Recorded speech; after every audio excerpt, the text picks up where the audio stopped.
Hi everyone, स्वागत है आप सभी का टीचिंग गोल्स के इस लर्निंग प्लेटफॉर्म पर। आई होप आप सभी लोग अच्छे होंगे। एस्टेट की इस सीरीज में आज की क्लास रहने वाली है मैथमेटिक्स की, और इस क्लास में हम डिस्कस करने वाले हैं 2021 का पीआरटी का मैथमेटिक्स पेपर, जो कि आपका जनरल सेक्शन का है। तो यहाँ पर जनरल सेक्शन की क्लासेस हो रही है, और मैं आपको बार बार यही बोलती हूँ कि आपको एक्स्ट्रा कंटेंट पढ़ने की जरूरत नहीं है, बिकॉज अब आप जो रिपीटिशन देखेंगे ना, जिस पैटर्न के क्वेश्चन आपसे पहले पूछे गए थे, उसी रिपीटिशन में उसी पैटर्न के क्वेश्चन आपसे इस ईयर में भी पूछे गए हैं। तो आपको कंटेंट पढ़ने की जरूरत नहीं है, बिकॉज पेपर थोड़ा ईजी आता है, काफ़ी ईजी आता है वैसे तो, बट हो सकता है किसी के लिए डिफिकल्ट हो। बट आप जैसे जैसे इन क्वेश्चंस को सोल्व करते रहेंगे, आपको एक्स्ट्रा कुछ भी करने की जरूरत नहीं है, आप अपने एग्जाम में बढ़िया मार्क्स यहाँ पर ला सकते हैं। स्टार्ट करते हैं अपनी आज के इस वीडियो को। 2021 का पीआरटी का पेपर रहेगा, सभी के लिए इक्वली इंपॉर्टेंट है, फिर चाहे पीजीटी हो, चाहे टीजीटी हो, चाहे फिर पीआरटी हो। ठीक है, क्वेश्चन नंबर 1 से स्टार्ट करते हैं बिना टाइम वेस्ट किए। सभी प्लेलिस्ट का लिंक आपको वीडियो की डिस्क्रिप्शन में मिल जाएगा। At what rate % per annum will a sum of money double in 8 years. ये क्वेश्चन आपका है किस पे? आपका ये सिंपल इंटरेस्ट से क्वेश्चन है। ठीक है, किसका है? सिंपल इंटरेस्ट का क्वेश्चन है। ये आपको क्वेश्चन अपनी स्क्रीन पर दिखाई भी दे रहा होगा। ये आपका सीआई का जो है क्वेश्चन नहीं है। ठीक है, यानी कि साधारण ब्याज का क्वेश्चन है, चक्रवर्ती ब्याज का नहीं है। तो आपको सीआई और एसआई के बीच में ना डिफरेंस पता होना चाहिए है।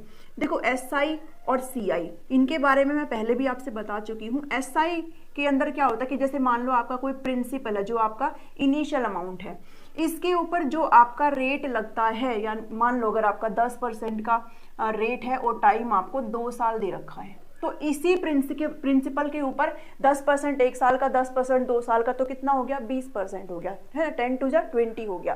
तो इसी प्रिंसिपल के ऊपर 20% ब्याज लग जाएगा। लेकिन सीआई के अंदर क्या होता है? जो प्रिंसिपल होता है ना, वो आपका हर साल चेंज होता रहता है, बिकॉज हर साल आपका इंटरेस्ट ऐड होता है, और फिर ऐड हुआ उस अमाउंट के अंदर आपका नेक्स्ट ईयर जो है रेट लगता है। यानी कि यहाँ पर तो आपका अमाउंट सेम रहता है, और जो रेट है वो आपस में मल्टीप्लाई होकर के इस पे लग जाएगा। बट यहाँ पर आपका जो प्रिंसिपल है वो चेंज होता है। ठीक है, हर साल आपका अमाउंट चेंज होता है। जैसे यहाँ पर मैं 10% की बात कर रही हूँ, और मान लो 2 ही साल के लिए मैं यहाँ पर लगा ली हूँ, तो पहले 10% मैं इसका निकालूंगी। ठीक है, और वो 10% निकल के आया, उसके बाद मैं इस प्रिंसिपल को ऐड करूंगी। तो ऐड करने के बाद जो मेरा अमाउंट आएगा वो मेरा नेक्स्ट ईयर के लिए प्रिंसिपल बन जाएगा, और इस प्रिंसिपल के ऊपर मैं फिर से 10% का क्या लगाऊंगी? ब्याज लगाऊंगी। ठीक है, इस प्रिंसिपल के ऊपर। तो इस चीज को आपने समझना है, डिफरेंस होता है ये सीआई और एसआई के बीच में। अब इस क्वेश्चन को सॉल्व करेंगे। इस क्वेश्चन के अंदर जो आपको दिया गया, ऐसे क्वेश्चन आपसे एसआई में भी सीआई में भी पूछे जाते हैं, और 2 बार पूछे जा चुके हैं। पीआरटी में भी पूछा जा चुका है 2022 में, और शायद पीजीटी में, या पता नहीं टीजीटी में किस में पूछा गया, बट पूछा गया है। तो अब बात यहाँ पर एसआई की हो रही है, यानी कि सिंपल इंटरेस्ट की हो रही है। हमेशा प्रिंसिपल को 100 माना करो, 100% माना करो। ठीक है, लेट्स से मैं यहाँ पर प्रिंसिपल को कितना मान रही हूँ? 100% मान लो, या फिर 100 मान लो, वो आपकी मर्जी है। ठीक है, कैसे मान लो। अगर मेरा प्रिंसिपल 100 है, तो ये कह रहा है कि रेट पूछा इसने हमसे, रेट % पूछा कि कितने रेट पर 8 साल में हमारा जो अमाउंट है वो कितना हो जाएगा? डबल हो जाएगा। यानी कि प्रिंसिपल के अंदर जो इंटरेस्ट ऐड होगा वो हमारे अमाउंट को डबल कर देता है। अमाउंट कब आता है? प्रिंसिपल प्लस इंटरेस्ट में आता है अमाउंट। ठीक है, प्रिंसिपल मेरे पास 100 है, और कह रहा है अमाउंट कितना हो रहा है? वो 2 टाइम्स हो रहा है, यानी कि डबल हो रहा है। तो भाई इसका 2 टाइम्स कितना होगा? 200 हो जाएगा। यानी कि अमाउंट कितना मेरा? 200 हो गया। और 100 के अंदर अगर मैं इंटरेस्ट 100 ही ऐड करती हूँ, तो ही तो मेरा अमाउंट 200 आता है। ठीक है, 2 ही तो मेरा अमाउंट 200 आता है। तो यहाँ पर मुझे इंटरेस्ट पता चल गया। अब मुझे एक फॉर्मूला पता है, इंटरेस्ट क्या होता है? Simple into rate into time होता है, और डिवाइड बाई 100 होता है। इंटरेस्ट मेरा कितना है? 100 है। जो प्रिंसिपल है, प्रिंसिपल मेरा कितना है? 100 है। रेट मुझे पता नहीं है, ये मेरा 8 है, और यहाँ पर डिवाइड बाई 100। ठीक है, इसको काट लो। 25/2 इज इक्वल टू रेट % आ जाएगा, और ये कितना आ गया? 12/1/2%। तो रेट कितना आ जाएगा आपका? 12/1/2%। आपको ऑप्शन में जहां दिखाई दे रहा है वो वाला ऑप्शन आपका करेक्ट हो जाएगा। ठीक है, तो क्वेश्चन को ध्यान से समझना है। कई बार बेसिक फॉर्मूला लगा के भी आपके क्वेश्चन हो जाते हैं। आपकी मर्जी, आप कैसे इन क्वेश्चंस को बनाना चाहते हो, बस आपको पता होना चाहिए कि आपको क्या लॉजिक लगाना है, क्वेश्चन को आपको किस तरीके से हल करना है। ठीक है, अगर एसआई करते तो फिर आपका फॉर्मूला कौन सा लग जाता? भाई amount is equals to principal 1 + r/100 की पावर t, ऐसे करके आप अगर सीआई होता तो, ठीक है, सीआई होता तो फिर हम ये फॉर्मूला यूज करते। बट यहाँ पर एसआई की बात हो रही है, और एसआई में हमेशा क्या होता है? रेट जो है जितने भी टाइम के लिए होता है उसको मल्टीप्लाई करके तब हम प्रिंसिपल में ऐड करते हैं। ठीक है, इतना समझ में आया। तो इसका 12.5% यहाँ पर क्या आ जाएगा, 12 राइट 1/2 इसका क्या आ जाएगा, आंसर हो जाएगा। नेक्स्ट क्वेश्चन पर चलते हैं फटाफट से। आई होप आपको ये क्वेश्चन समझ में आए। कोई भी क्वेश्चन अगर आपको समझ में ना आए तो आप एक कमेंट जरूर ड्रॉप किया करो, मैं आपको पूरी कोशिश करूंगी रिप्लाई करने की। नेक्स्ट क्वेश्चन है, अब देखो ये फिर से आपका एसपी और सीपी से आ रहा है, और ऐसे ही क्वेश्चन आपसे पिछली बार भी पूछे गए थे। जो 2022 का पेपर था ना, सेम ऐसे ही क्वेश्चन आपसे पूछा गया था और सेम फिर से रिपीट पे हो रहा है। इसलिए मैं कह रही हूँ कंटेंट पढ़ने की जरूरत नहीं है, बस आप क्या करिए, क्वेश्चन बनाइए। जब आप क्वेश्चन बनाने लग जाओगे ना तो आपको सेम ही पैटर्न के क्वेश्चन आएंगे और आप अकॉर्डिंगली बना सकते हो। ये कह रहा है एक आदमी है जो 320 आम बेचता है, यानी कि 320, ठीक है, कितना, एसपी ऑफ 320 आम किसके इक्वल है, सीपी ऑफ 400, यानी कि सीपी ऑफ 400 मैंगोस, यानी कि 320 आम का जो बेच रहा है वो किसके इक्वल है, कि उसने खरीदे हैं 400 आम। इसका मतलब क्या हो रहा है, सीधे सीधे तौर पर भाई इसको प्रॉफिट हो रहा है। उसने जितने रुपए में 400 आम खरीदे उतने में ही, मतलब 400 आम, और उसने 320 जो आम है उतने रुपए में बेच दिए, तो उसके तो बच गए ना यहाँ पर 80 आम। अभी वो उनको और बेचेगा तो उसको तो प्रॉफिट हो गया। यहाँ पर हमसे प्रॉफिट परसेंट ही पूछा है, तो आप निकालोगे कैसे यहाँ पर। तो हमेशा कभी भी ऐसे मत करना कि आपको डायरेक्ट लिया जाता है और आप इसको माइनस कर देते हो, ऐसे नहीं करना इन क्वेश्चंस में। इन क्वेश्चन में आप ये किया करो, एसपी यहाँ से सीपी नीचे ले आओ, यहाँ पर आपका 400 है, यहाँ पर आपका 320 है। अब इनको काट दो, जितना काट सकते हो आप उनको काट दो, सबसे छोटे फ्रैक्शन में ले आओ, ठीक है। ये देखो 5/4 आ गया, यानी कि मेरा एसपी 5 यूनिट है और सीपी मेरा 4 है, तो सीधे तौर पर मुझे प्रॉफिट दिखाई दे रहा है। भाई एसपी तो 5 है और सीपी मेरा 4 है, तो यानी कि 1 का प्रॉफिट आ रहा है मुझे। कितने का आ रहा है, 1 का प्रॉफिट मुझे आ रहा है, यानी कि, और हमेशा प्रॉफिट परसेंट का फॉर्मूला क्या होता है, प्रॉफिट परसेंट होता है profit divide by CP into 100 होता है। तो प्रॉफिट मेरा 1 यूनिट है, सीपी मेरा 4 है, और 100 से मल्टीप्लाई कर दो, 25%। कितना आ जाएगा मेरा प्रॉफिट, 25%, यानी कि 25% का लाभ मुझे होगा जब मैं इतने मैंगो को बेचती हूँ, ठीक है। यहाँ से क्वेश्चन समझ में आया, सिर्फ लॉजिक आपने ढूंढना है, कुछ नहीं। और सेम पैटर्न से हमने पिछले उसमें भी क्वेश्चन बनाए हैं, ठीक है। इसलिए कंटेंट में मत इतना जाना, हमेशा प्रैक्टिस करना मैथ्स की और रीजनिंग की। आप जितनी प्रैक्टिस करोगे उतने ही आप 10-10 नंबर आराम से ले सकते हो और पूरे नंबर आपके आ सकते हैं, ठीक है। और 20 नंबर पूरे आना बहुत बड़ी बात होती है। चलिए थर्ड क्वेश्चन देखिए, टाइम एंड वर्क से है ये क्वेश्चन। एक आदमी एक काम है जो उसको वो 24 दिन में कर सकता है। एक आदमी एक काम को 24 दिन में कर सकता है। अब बी कितने दिन में कर सकता है ये नहीं बताया हमें ये बताना है, हमें ये निकालना है कि बी उस काम को कितने दिन में कर सकता है। हमें इसने हिंट दे दिया, क्या दे दिया, कि जो बी की जो एफिशिएंसी है वो 60% मोर है, किससे, ए से, 60% मोर है ए से। इसका मतलब क्या हुआ, इसका मतलब ये हो गया कि अगर ए एक काम को 24 दिन में कर रहा है तो बी तो ज्यादा काम कर रहा है, मतलब काम की जो उसकी एफिशिएंसी, उसकी जो पावर है काम करने की वो ज्यादा है। तो अगर ए एक दिन में एक काम को 24 दिन में कर रहा है तो बी तो कम दिन में उसको निपटा देगा। क्यों निपटा देगा, क्योंकि उसकी एफिशिएंसी ज्यादा है, वो ज्यादा तेजी से काम कर पा रहा है, तो वो 24 से तो कम दिन में ही निपटा देगा। तो हमें ये फाइंड आउट करना है कि कितने दिन में निपटाएगा उस काम को। काम सेम है, जो काम ए कर रहा है वही काम बी कर रहा है, ठीक है, काम सेम है।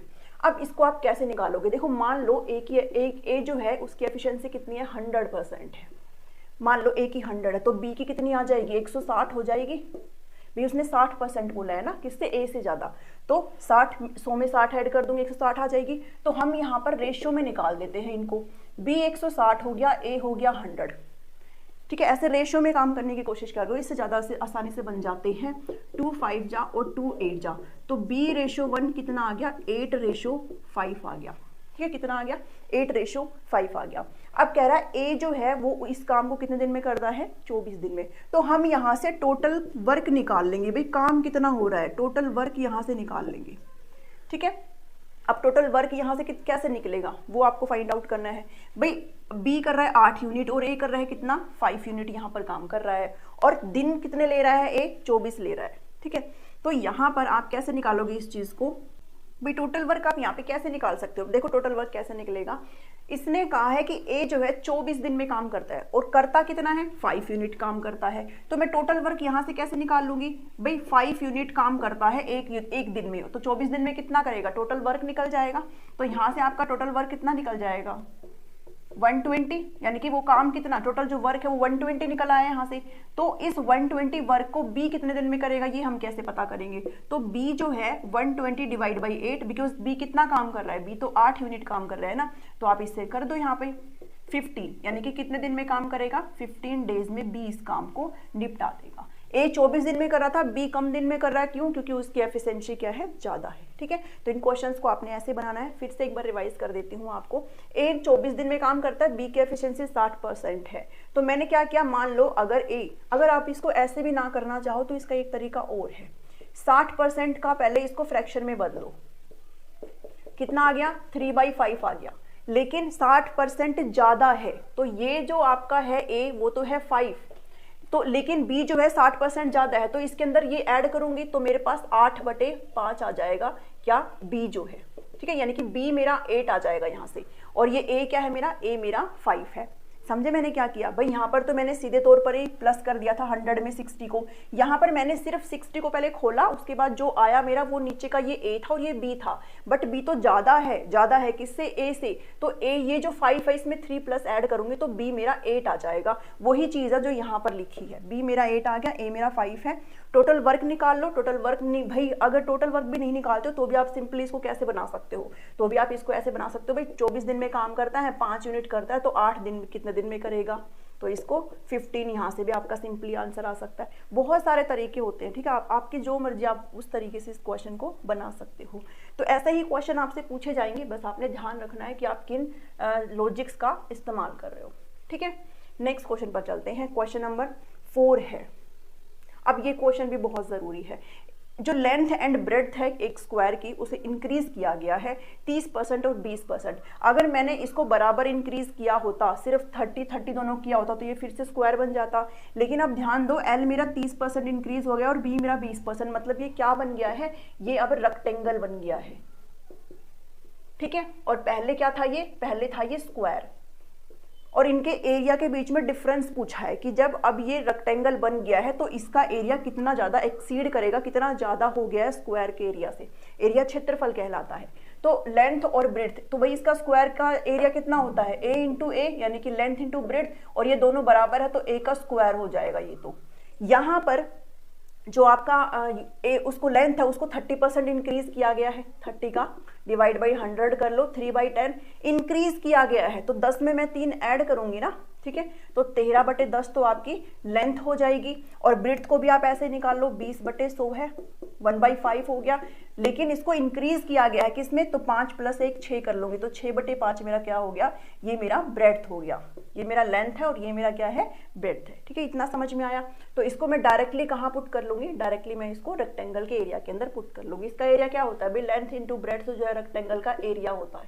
तो मेरा लेंथ कितना निकला था, अभी मैंने यहाँ पर कैलकुलेट किया था, कितना निकला था, 13/10 ए इंटू में, क्योंकि ए ही है आपका जो आपकी जो क्या बोलते हैं उसको, लेंथ का जो मेजरमेंट है वो ए में है। ठीक है, और बी किसकी तरह इंक्रीज हुआ था, यानी कि 6/5 हुआ था ए। तो यहाँ पे कितना आ जाएगा, 78।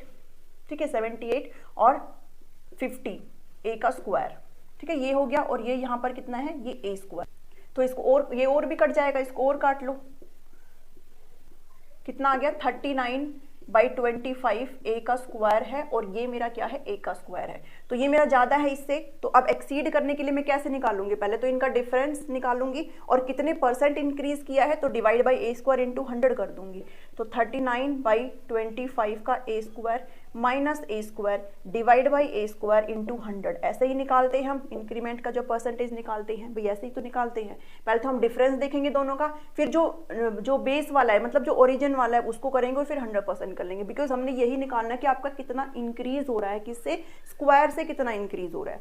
तो स्क्वायर को हम नीचे रखेंगे। ठीक है, अब इसको कर लो, यहाँ से आप कैसे निकालोगे, 14 का a square divide by a square है, और ये भी 55 है, तो ये आपस में क्या हो जाएंगे, ये आपस में आपके कट जाएंगे इंटू 100।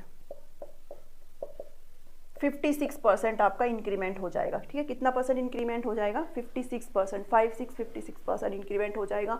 फिर से बता देते, देखो रेक्टेंगल जो है आपका बना है जब आपने स्क्वायर की लेंथ को 30% बढ़ा दिया और ब्रेड्थ को आपने 20% बढ़ा दिया, मतलब अब ये बन चुका है रेक्टेंगल। तो ये जो हमने बढ़ाया है यहाँ पर, अगर आपको ये समझ में नहीं आया कि भाई मैंने 13/10 कैसे लिखा, तो मैंने क्या किया है, 30/100 को पहले खोल दिया, उसके बाद अब बढ़ाएंगे भी तो सही, जो ओरिजिनल वाला वो 10 है लेकिन बढ़ा है 30%, तो इसके अंदर ये 3 हम ऐड करेंगे। अगर आप ऐसे भी नहीं करना चाहते तो मान लो कि आपकी ओरिजिनल लेंथ आपकी 100 है और इंक्रीमेंट होके कितनी हो जाएगी, 130/100 हो जाएगी, तो अभी भी तो आपका 13/10 ही आ रहा है ना। तो मैंने वहाँ पर आपको सिंपल से तरीके से बता दिया। तो ऐसे ही आपको 20% का निकालना है। जो आप निकालेंगे उसमें से आप स्क्वायर को माइनस करेंगे, नीचे भी आप स्क्वायर का लिखेंगे एरिया और फिर उसको 100 से मल्टीप्लाई कर देंगे। 56% यहाँ पर आपका करेक्ट आंसर हो जाएगा। ठीक है, इतना आपको समझ में आया यहाँ से। नेक्स्ट जो क्वेश्चन है वो है, अब इसमें जो आपसे मैथ्स के क्वेश्चन पूछे गए ना वो 11 क्वेश्चन पूछे गए, ये भी ध्यान में रखना। मैथ के 11 क्वेश्चन पूछे गए हैं और रीजनिंग के 9 क्वेश्चन पूछे गए हैं। ठीक है, तो अब वो उनकी मर्जी है वो कितने पूछते हैं। एरिया ऑफ सर्कल है, ये तो बहुत इजी सा प्रश्न है भाई। एरिया यानी कि क्षेत्रफल की बात करी गई। एरिया जो है किसी भी सर्कल का वो कितना है, ए है। सर्कल का एरिया है ए, और रेडियस यानी कि जो त्रिज्या है उसकी बात करी गई है, रेडियस आपका आर बताया गया। और जो सरकमफ्रेंस है, सरकमफ्रेंस को हिंदी में वही परिधि बोलते हैं, और सरकमफ्रेंस सी बताया गया। तो हमें ये बताना है कि इसमें से कौन सा ऑप्शन करेक्ट है। तो सिंपल आपको यहाँ पर फॉर्मूला पता होना चाहिए। एरिया होता है πr² और सरकमफ्रेंस का फॉर्मूला होता है 2πr। तो इसके बीच में कहीं ना कहीं कोई ना कोई रिलेशन इन्होंने ये बनाया है, तो आप इसको अरेंज करके देख लो। अब एक चीज़ देखो, इसमें कहीं भी आपको पाई नहीं दिख रहा। पाई नहीं दिख रहा मतलब मुझे कहीं से एक पाई की वैल्यू निकाल के दूसरे में पुट करनी है, या तो मैं इधर से निकालूं या फिर मैं इधर से निकालूं। ठीक है, लेट से मैं यहाँ से निकाल लेती हूँ। तो यहाँ से c/r = 2π आ गया। ठीक है, तो ये आपका 2 भी उठ के यहाँ पे चला जाएगा। पाई की वैल्यू आ गई c/2r, मैं इधर पुट कर दूंगी इसको। a = c/2r × r का स्क्वायर। एक r से एक r कट गया, एक r रह गया। a = c/2r रह गया। अब देखो यहाँ पर कहाँ पर है, कह रहा है 2a = cr। अगर मैं और भी सिंपल फॉर्म में लिखूं तो ये देखो, cr = 2a, cr = 2a, यानी कि मेरा ऑप्शन 1 ही यहाँ पर करेक्ट हो जाएगा। आपने सिर्फ दोनों फॉर्मूलाज के साथ अरेंजमेंट करना है, वो आप आराम से कर लेंगे। ठीक है, तो आपका ऑप्शन नंबर 1 यहाँ पर करेक्ट हो जाता है। नेक्स्ट क्वेश्चन पर चलते हैं। नेक्स्ट क्वेश्चन है जो कि HCF और LCM से है। HCF होता है हाईएस्ट कॉमन फैक्टर और LCM होता है लोवेस्ट कॉमन फैक्टर। आप वैसे तो बना सकते हो, बट जब आपसे फ्रैक्शन भी पूछा जाता है तो आपको ध्यान में रखना है कि HCF अगर किसी भी फ्रैक्शन का पूछा जा रहा है तो ये मान लो ये न्यूमिनेटर है, डिनोमिनेटर है, ये अंश होता है और ये आपका हर होता है। तो जब HCF की बात करी जा रही है तो आप न्यूमिनेटर का तो HCF निकालोगे और डिनोमिनेटर का LCM निकालोगे। अगर मैं पूछ लूँ यहाँ पर क्वेश्चन की जगह LCM ऑफ कोई भी फ्रैक्शन है, ठीक है, अगर मैं इसका LCM पूछ लूँ तो ये आपका न्यूमिनेटर होगा, ये डिनोमिनेटर। तो न्यूमिनेटर का मैं LCM निकालूंगी और डिनोमिनेटर का मैं HCF निकालूंगी। ये चीज़ हमेशा ध्यान में रखना। ठीक है, अगर मेरे से HCF पूछा गया है तो मैं ऊपर HCF निकालूंगी। ऊपर के जो फ्रैक्शंस है ना 5, 10 और 25, इसका मैं HCF निकालूंगी, और नीचे के जो फ्रैक्शन है 6, 18, 36, इसका मैं क्या निकालूंगी, LCM निकालूंगी। दोनों को रख के आंसर कर दूंगी।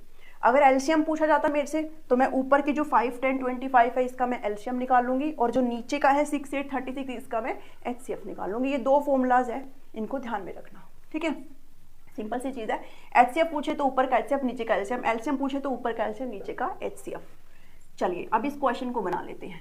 अब इस क्वेश्चन में हमने क्या करना है भाई, 5/6 दिया गया है, 10/18 दिया गया है और 25/36 दिया गया है। यानी कि मुझे HCF निकालना है किनका, 5, 10 और 25 का। तो अब आपके काफ़ी सारे तरीके हो जाते हैं। HCF का मतलब होता है हाईएस्ट कॉमन फैक्टर। आपने एक सबसे बड़ा वो फैक्टर निकालना है जो आपका सभी से, जो सबको डिवाइड कर देता हो। ठीक है, अब इसको सबको पता है भाई 5 से आपका 10 भी डिवाइड हो जाता है और 5 आपका 25 का भी एक फैक्टर है। तो यहाँ पर HCF आपका क्या निकल जाता है, 5 निकल जाता है। बट अगर आपका मैथ्स थोड़ा और वीक है तो फिर आप कैसे कर सकते हो, आप एक काम करो, डिवाइड करके देख लिया करो। सबसे बड़े को 5, 10, 25 में सबसे बड़ा क्या है, सबसे बड़ा 25 है, तो 25 को अंदर रखो। फिर देखो दूसरे नंबर पर कौन सा बड़ा है, वो 10 है, डिवाइड करो, 5 रिमाइंडर आ गया। अब इसको ऐसे डिवाइड बना दो और इस 10 को उठा के यहाँ लिख दो। ये जो आपने इधर लिखा है ना, डिवाइजर, ये इसको उठा के यहाँ पर रख दो, ये कितने पे चला गया 10 पर। तो यहाँ पर जो कंप्लीट भाग, मतलब इसको आपने तब तक प्रोसीड करना है जब तक आपका ये कंप्लीट डिवाइड ना हो जाए, और जो आपकी लास्ट डिवाइजर होगा वो आपका HCF होगा। तो ये 5 क्या निकला, ये आपका HCF हो गया।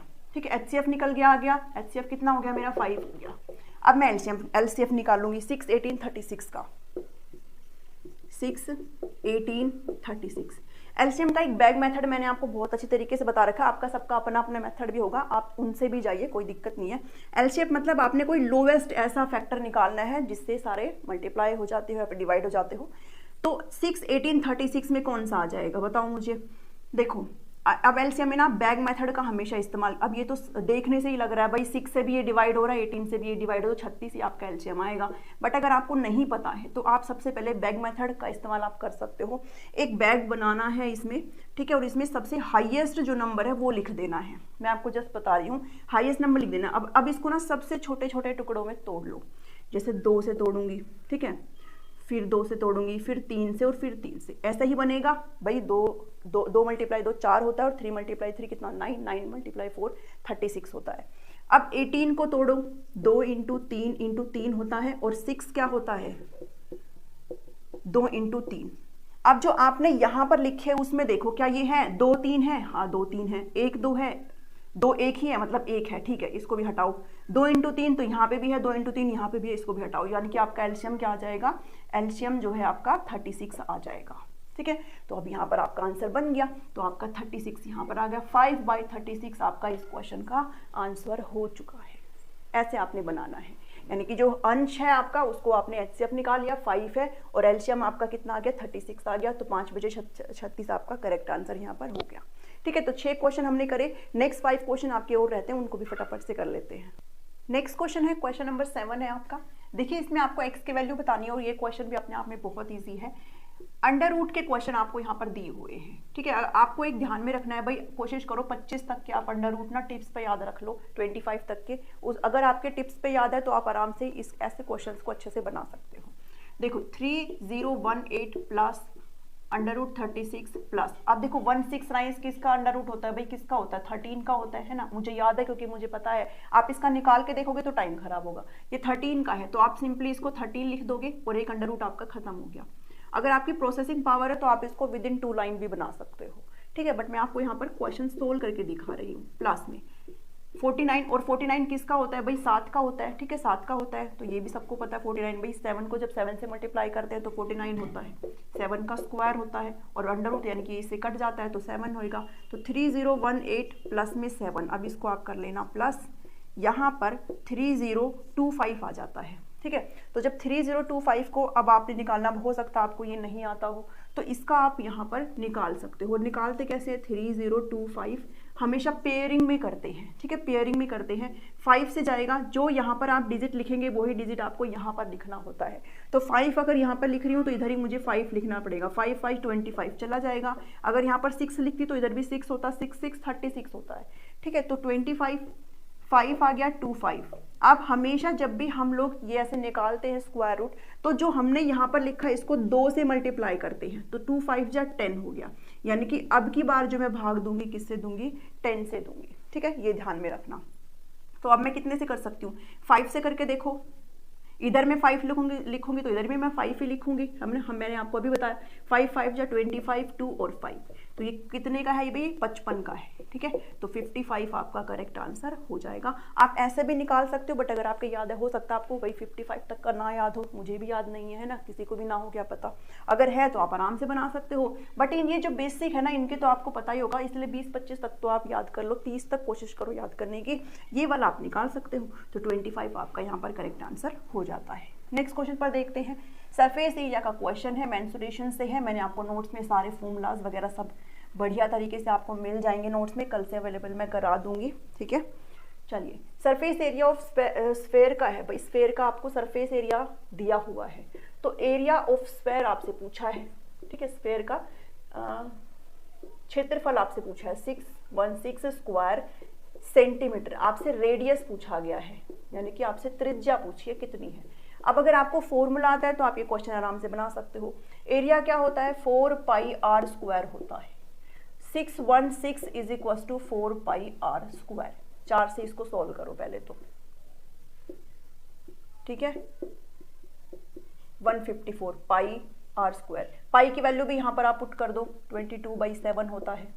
11 से कट जाएगा। हमेशा जब ये पाई का ऊपर जो 22 है ना, तो हमेशा ये ध्यान में रखना, इधर आपका भी 11 से पक्का कटता मिलेगा। तो 11 को जब 2 से मल्टीप्लाई तो 22 होता है, और ये 14 पे चला जाएगा, ठीक है। 2 और ये 7, 7 इधर उठ के 7 से मल्टीप्लाई हो जाएगा, और ये आपका आर का स्क्वायर हो जाएगा। तो आर सिंपली यहाँ से 7 निकल के आ जाएगा, और ये सेंटीमीटर में है, तो आर कितना निकलेगा आपका 7 सेंटीमीटर निकल जाएगा, ठीक है।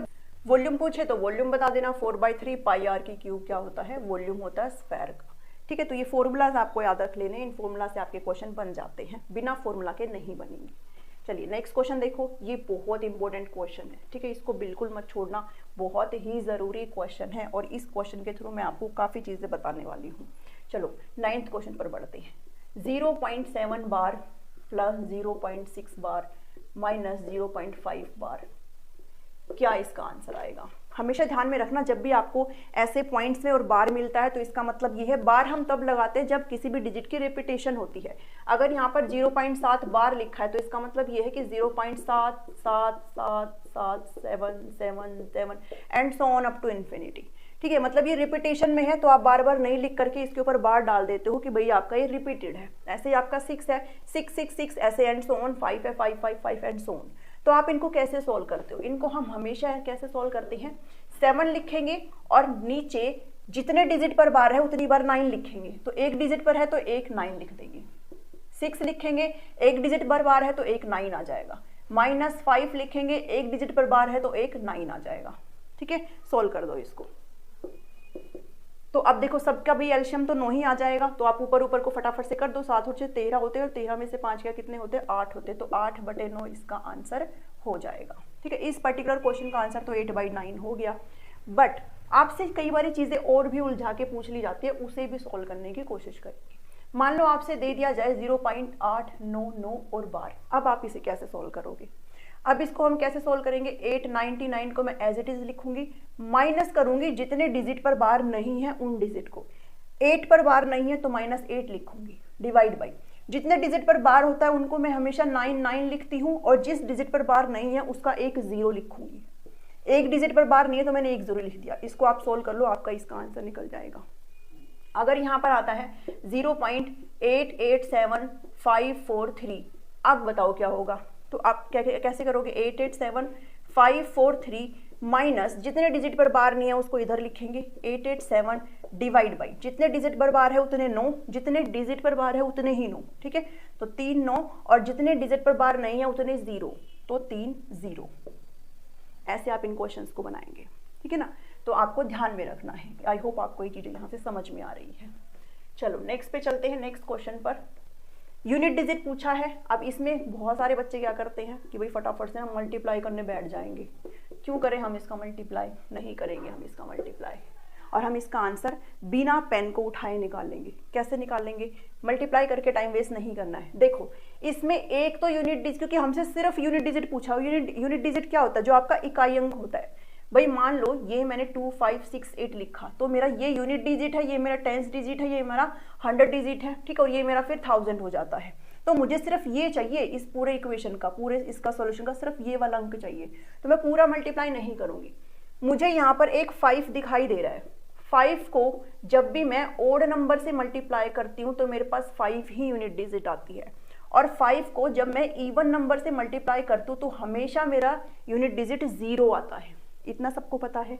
जैसे ओड क्या होता है भाई, 1 3 5 7, तो 5 1 जा 5 यूनिट डिजिट 5 आया, 5 3 जा 15 यूनिट डिजिट 5 आया, 5 5 जा 25 5 आया, 5 7 जा 35 5 आया। तो आप ओड से मल्टीप्लाई करेंगे यूनिट डिजिट ऑलवेज 5 आएगा। इवन से मल्टीप्लाई करोगे 5 × 2 5 × 4 5 × 6, तो कितना आया 10 unit digit 0, 20 unit digit 0, 30 unit digit 0, ठीक है। तो मैं ये क्यों बता रही हूँ आपको, मैं इसलिए बता रही हूँ कि नेक्स्ट टाइम ध्यान में रखना। ये देखो 5 है और ये 6 है, तो 5 को 6 से मल्टीप्लाई करेंगे तो 30 आता है, यानी कि मेरा यूनिट डिजिट 0 आया है। और अगर मेरे पास एक 0 आ चुकी है तो आप 0 से जिसको भी मर्जी मल्टीप्लाई कर लो, आपका हमेशा आंसर 0 ही आता है ना। अब इस 0 को आप 8 से कर लो तो भी 0, इस 0 को आप 1 से कर लो तो भी 0, सारों से कर लो तो भी 0। तो इसका यूनिट डिजिट क्या आ जाएगा, इस पूरे पर्टिकुलर क्वेश्चन का 0 आ जाएगा। ठीक है, ध्यान में रखना इस चीज को। चलो ये क्वेश्चन हो गया। नेक्स्ट क्वेश्चन देखो, ये क्वेश्चन भी अपने आप में इंपॉर्टेंट है। ठीक है, थोड़ा सा यूनिक सा क्वेश्चन आया है और हो सकता है बहुत सारों को ये लगे कि ये क्वेश्चन मुझे नहीं आता, बट इस क्वेश्चन को हम कैसे सॉल्व करेंगे, बहुत ही आसानी से सॉल्व करेंगे। ये कह रहा है भाई एक ट्रेन है, ट्रेन के और ऐसे क्वेश्चंस बहुत सारे आते हैं। भाई एक ट्रेन है, वो इतनी स्पीड से जा रही है, किसी सुरंग से जाती है, किसी प्लेटफॉर्म से जाती है, तो बताओ ट्रेन की लंबाई बता दो, प्लेटफॉर्म की लंबाई बता दो। तो जो मैं ट्रिक आपको अब बता रही हूँ इससे आप सब बना सकते हो। ठीक है, ये कह रहे हैं एक ट्रेन है, इस क्वेश्चन में हमें ट्रेन की लेंथ पता है 700 मीटर है। एक चीज ध्यान में रखना, स्पीड जो है किलोमीटर पर आवर में है। अगर स्पीड आपकी किलोमीटर पर आवर में है तो मतलब आप इसको भी किलोमीटर में कन्वर्ट करेंगे, और किलोमीटर में कन्वर्ट करने के लिए आप 1000 से मल्टीप्लाई करते हो तो 7/10 किलोमीटर आ जाएगा। किसकी, ट्रेन की लंबाई है ये। ठीक है, लेंथ है ट्रेन की। अब इसकी स्पीड दी गई है मुझे 72 किलोमीटर पर आवर। ठीक है, उसके बाद ये कह रहा है एक टनल को, यानी कि एक सुरंग को ये क्रॉस करती है 1 मिनट के अंदर। 1 मिनट में ये पूरी सुरंग को क्रॉस कर देती है। टाइम दिया गया है 1 मिनट का। 1 मिनट में हम इसको घंटे में बनाएंगे तो 1/60 आवर हो जाएगा। हमेशा यूनिट्स को सेम करके चलना। ठीक है, तो आपको टनल की लेंथ बतानी है। टनल मतलब कोई भी सुरंग है। तो एक चीज मुझे एक बात बताओ, एक चीज ध्यान में, मैं आपको एक चीज बताती हूँ अभी करके। मान लो ये आपकी टनल है या प्लेटफॉर्म है, जो मर्जी वो है। ठीक है, ये टनल है और ये जो है मेरी ट्रेन है। इस चीज को मैं क्रॉस करूंगी कंप्लीट 1 मिनट में, तो मैं यहां से, इसका मेरा स्टार्टिंग पॉइंट है, यहां से स्टार्ट करके और मैं पूरी, तो इसकी जो ये इसकी लंबाई है टनल की, इसको क्रॉस करूंगी। इसको पूरी को क्रॉस करने के बाद मैं जैसे जैसे मेरी ट्रेन का जो ये लास्ट पॉइंट है, तो मैंने क्या किया, मैंने कितनी लंबाई कवर कर ली, मैंने इस ट्रेन की लंबाई भी कवर कर ली और मैंने इस टनल की लंबाई भी पूरी कवर करी है। यहां से चलूंगी तो मेरी ये पूरी जो टनल है, ये जो टनल है इसको भी मैंने पूरा कवर किया। और अब जैसे मेरा क्रॉस होने को है, ये मेरी क्रॉस होगी, क्रॉस होने के बाद ये जो टनल है इसको भी मैंने कवर कर लिया और ट्रेन की भी पूरी लंबाई यहाँ पर लगेगी। ठीक है, तो इस 1 मिनट में मैंने क्या क्या चीजें कवर करी है। इस 1 मिनट में मैंने जो ट्रेन है उसकी लंबाई भी आएगी और जो टनल है उसकी लंबाई भी आएगी। ठीक है, चलो तो स्पीड हो जाती है आपका डिस्टेंस अपॉन टाइम। ठीक है, डिस्टेंस में आपका क्या क्या ऐड होगा, आपकी ट्रेन की लेंथ भी ऐड होगी और आपकी टनल की लेंथ भी ऐड होगी। ठीक है, स्पीड मेरे पास 72 दिया गया है और ये जो है ट्रेन की लेंथ मेरी कितनी है, 7/10 है, प्लस मान लो टनल की जो लेंथ है वो कितनी है, x है, डिवाइड बाई टाइम कितना है भाई, 1/60 है, 1/60 है।